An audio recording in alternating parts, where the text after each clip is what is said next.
Terima kasih Anda masih di Anyus Sore bersama saya Camar Haenda. Kejaksaan Agung mencegah mantan Mendikbudristek Nadiem Makarim bepergian ke luar negeri di tengah statusnya sebagai saksi dalam pemeriksaan dugaan kasus korupsi pengadaan laptop tahun 2019-2022. Nadiem dilarang ke luar negeri selama 6 bulan.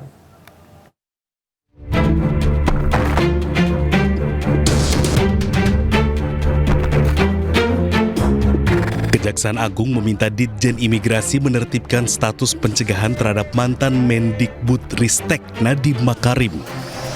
Kapus Penkum Kejagung Harli Siregar mengatakan pencegahan ke luar negeri diberlakukan sejak 19 Juli 2025 selama 6 bulan ke depan. Alasan pencegahan Nadiem Makarim untuk memperlancar proses penyidikan terkait kasus dugaan korupsi dalam pengadaan laptop Chromebook di Kemendikbudristek pada tahun 2019-2022.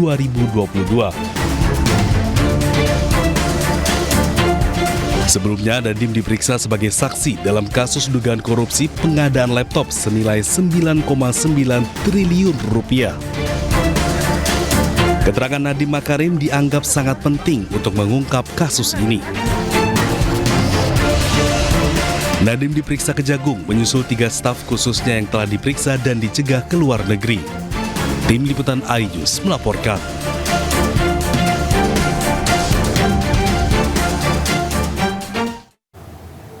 Kejaksaan Agung terus menggali keterangan dari pihak-pihak terkait mengenai korupsi pengadaan laptop Chromebook di Kemendikbudristek tahun 2019 hingga 2022. Kejagung pun berencana untuk segera memeriksa ulang mantan Menteri Pendidikan Nadiem Makarim.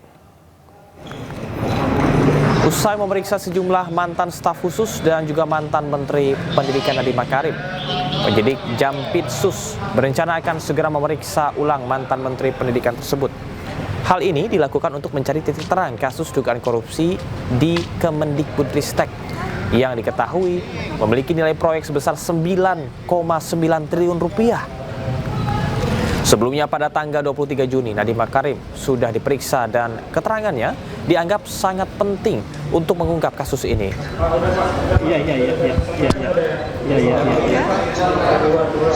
Penyidik juga menjelaskan bahwa tentu mempunyai rencana untuk melakukan pemanggilan kembali kepada yang bersangkutan terkait dengan banyak hal yang masih dibutuhkan keterangannya. Nah, cuma nanti perlu kita pastikan kapan yang bersangkutan akan dipanggil kembali, tentu nanti akan kita konfirmasi ulang. Kita beralih ke dugaan korupsi kuota haji di Kementerian Agama. Pemirsa, pendakwa Khalid Basalamah menegaskan dirinya mendatangi Gedung Merah Putih KPK bukan sebagai tersangka. Khalid datang untuk memberikan informasi yang dibutuhkan oleh KPK.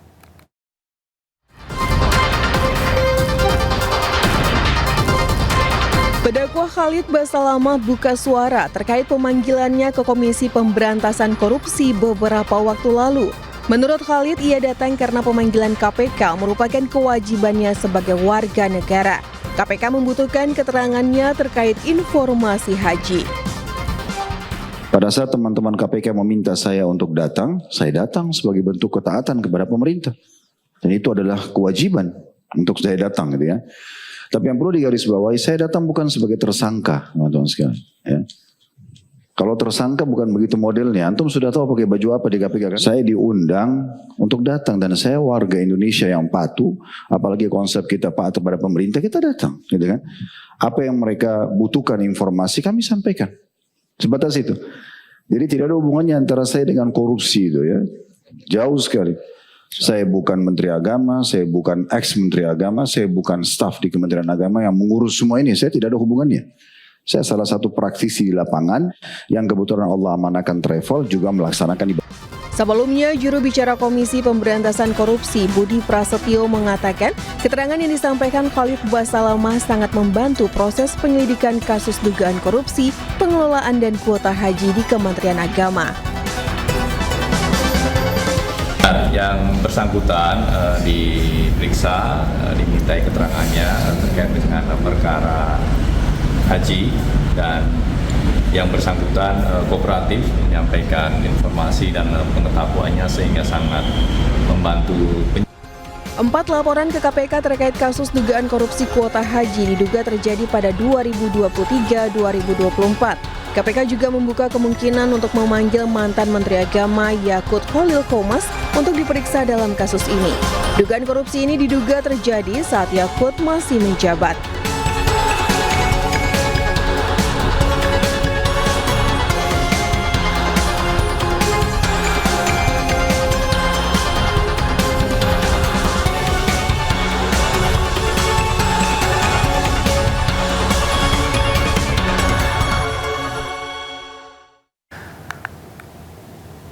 Presiden Prabowo memberikan hadiah bagi Justice Collaborator. Nantinya, saksi pelaku tindak pidana yang bersedia bekerja sama dengan penegak hukum bisa bebas bersyarat. Republik Indonesia memasuki ruang acara. Presiden Prabowo Subianto mengeluarkan peraturan pemerintah nomor 24 tahun 2025. PP ini mengatur pemberian penghargaan bagi saksi pelaku. Tujuannya untuk memberi kepastian hukum dan hak para Justice Collaborator. PP ini diteken Prabowo pada 8 Mei 2025. Hadiah yang diberikan Presiden Prabowo diantaranya adalah keringanan penjatuhan pidana, pembebasan bersyarat, remisi tambahan hingga hak narapidana lain sesuai dengan ketentuan peraturan perundang-undangan bagi saksi pelaku yang berstatus narapidana. Meski demikian, untuk menjadi seorang Justice Collaborator ada beberapa syarat yang harus dipenuhi. Tentu KPK akan mempertimbangkan secara substantif dan administratifnya, dan tentu juga KPK akan melihat ya dalam aspek substantif tersebut apakah yang bersangkutan juga menyampaikan informasi-informasi penting untuk mengungkap perkara ini yang jauh lebih besar dan juga melibatkan pelaku-pelaku utama. Selain syarat substantif dan administratif tersebut, bagi pemohon GC juga harus mengembalikan aset-aset yang diduga berasal dari tindak pidana tersebut. Sebelumnya, salah satu kasus yang melibatkan Justice Collaborator paling menghebohkan adalah pembunuhan Brigadir Yosua pada Juli 2022. Setelah sempat mencabut beberapa keterangan dalam berita acara, Baradae alias Richard Eliezer akhirnya bersedia menjadi Justice Collaborator. Dari kesaksiannya terungkap Sambo adalah orang yang membunuh Brigadir Yosua. Verdi Sambo divonis mati, namun di tingkat kasasi menjadi hukuman seumur hidup. Menjatuhkan pidana terhadap terdakwa Richard Eliezer Budiang Lumiu dengan pidana penjara selama 1 tahun dan 6 bulan. Menetapkan penangkapan dan lamanya masa penahanan yang telah dijalani terdakwa dikurangkan sepeluruhnya dari pidana yang dijatuhkan. Sementara itu, Richard Eliezer divonis 1 tahun 6 bulan. Namun kini Baradae tak lagi mendekam di penjara setelah menjalani cuti bersyarat sejak 4 Agustus 2023 sampai 31 Januari 2024. Tim Liputan iNews melaporkan. Kondisi kesehatan Joko Widodo terus menjadi sorotan masyarakat. Spekulasi tentang penyakit Joko Widodo muncul seiring perubahan kulit wajah Jokowi.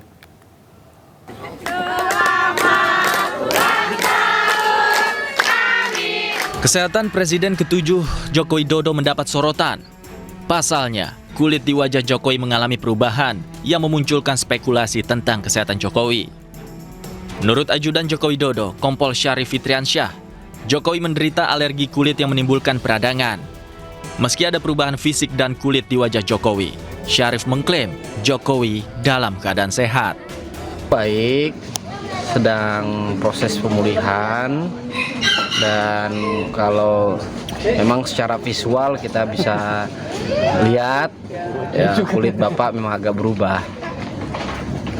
Tapi secara fisik memang secara fisik oke, beliau nggak ada masalah. Beliau sangat-sangat sehat walafiat. Tidak ada penyakit lain selain alergi loh. Gimana? Tidak ada penyakit selain alergi loh. Nggak ada. Memang secara medis disampaikan dokter ke kami juga, alerginya beliau itu menyebabkan adanya peradangan. Tapi saat ini proses pemulihannya mulai membaik, sangat membaik. Peradangannya di kulit, terutama di wajah ya Nani? Iya. Kalau autoimun itu kan beberapa banyak yang menyebut ke Bapak itu autoimun. Autoimun. Iya. Nah itu mungkin dokter nanti yang lebih detail menjelaskan. Ucapan berisi doa kesembuhan datang dari banyak orang. termasuk dari para menteri.